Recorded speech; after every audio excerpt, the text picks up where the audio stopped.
Hello friends, again we are here to discuss one of the most important parameter of water, which is total solids present in water. Let us take a brief description of this parameter, then we will go for the practical side.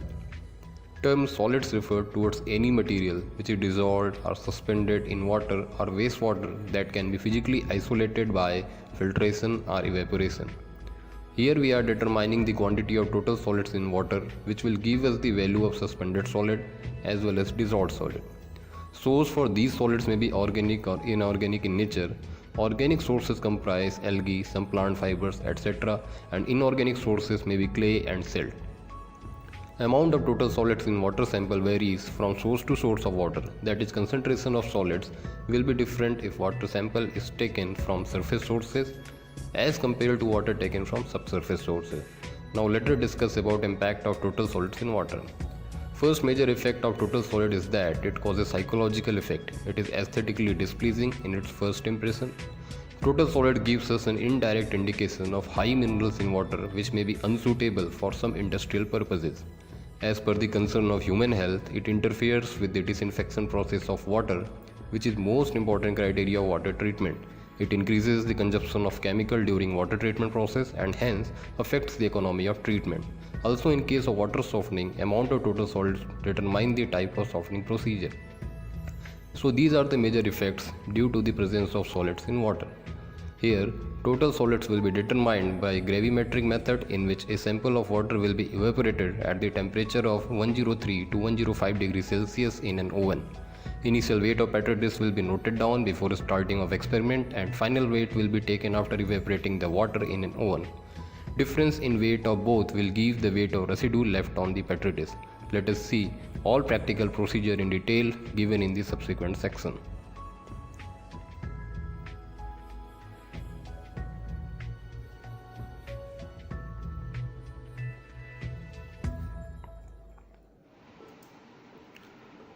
This is the water sample that we have taken for the measurement of total solids. Heavier particles have been settled at the bottom of this beaker. Now this is the oven that we will be using for the evaporation of water. We have set the temperature of 105 degrees Celsius in this oven. Soon this temperature will be reached. This is the weighing balance that we will use for the measurement of weight of solids and petri dish. It is very precise machine. We are turning on this machine. Soon it will show us some value. It may be 0 or not. We will have to set it 0. It can give us the value of around 1 milligram of this precision, and we can also see that it has some leveling arrangement also. So it gives us a very precise value, accurate value of the petri dish or anything. So we are taking first of all the empty weight of petri dish, and we are getting the value of 45.244 gram. Now we are taking the water sample that we will be using for calculation of total solids. We are taking it with the help of 10 ml petri dish in two different parts. We are trying to get the water from the upper layer of this beaker, as in the lower layer solids can be mixed with it. We have to do this work very precisely, otherwise the solids may come into the pipette and they affect our reading.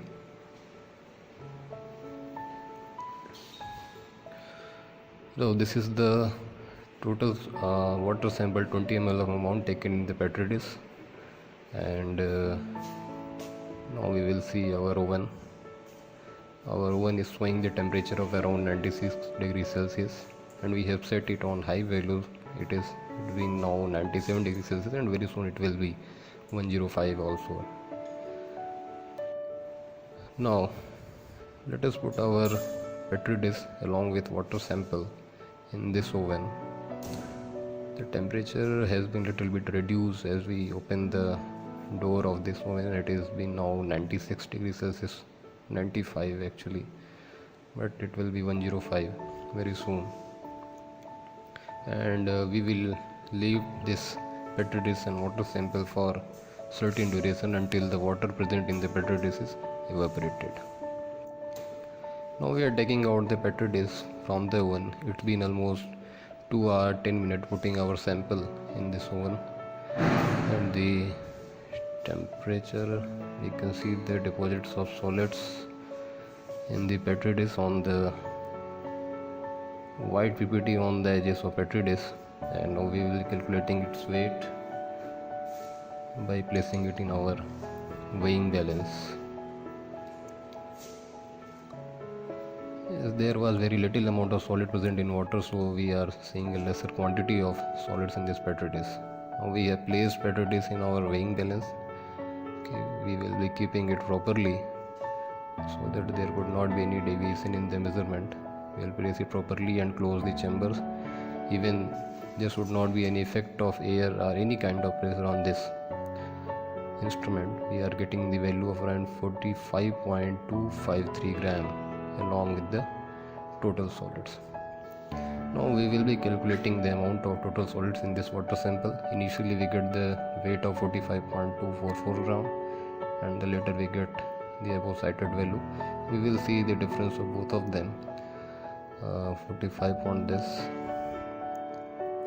and it will give us the final value of 0.009 gram. We will be see it by using calculator. 45.253 minus 45.244, and it will give the value of 0.009 gram, or we can say it is around 9 gram, getting the value by multiplying with 1000. Now we can see that the 9 milligram of total solid is present in the 20 ml sample of water. So it is very easy for us to convert this value for the 1000 ml quantity of water. We are trying to represent that how we can show this value to our students properly, and we will be putting proper values in numerator and denominator, and that will give us the final value of total solids in milligram per liter. And here we are getting the value of 450 milligram per liter. This is the amount of total solid that was present in the water sample that we have taken for our consideration. Thank you.